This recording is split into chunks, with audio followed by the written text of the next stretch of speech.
అరే మావా, అర్జెంటుగా 1000 రూపాయలు అవసరం ఉందిరా. మన దగ్గర అయితే 200 ఉంది. ఈ 200 1000 రూపాయలు చేసే మార్గం ఏమైనా నీ దగ్గర ఉందా? 2000 చేస్తే నీకేమైనా ఇబ్బంది? ఎలా మావా?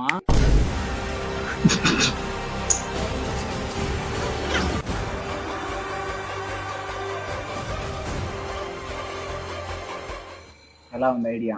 సూపర్ మావా. ఒకటి కాబట్టి ఇది, ఇంకొక బీర్ వేసాను అనుకో, సలార్ కాటేరమ్మ ఫైటే. 200కి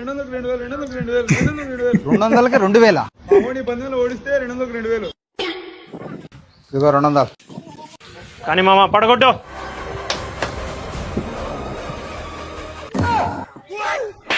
ఇట్టాడు కదా అవుతుంది అన్నిసార్లు అడిగారు. డబ్బులు డబ్బులు లేకపోతే ఏమి, ఫోన్ ఉంది కదా, ఫోన్ ఈ డబ్బా చెత్తనా కొడుకు. రే మామ, ఇంకొక 200 చూడరా, ఈసారి రప్ప రప్పే.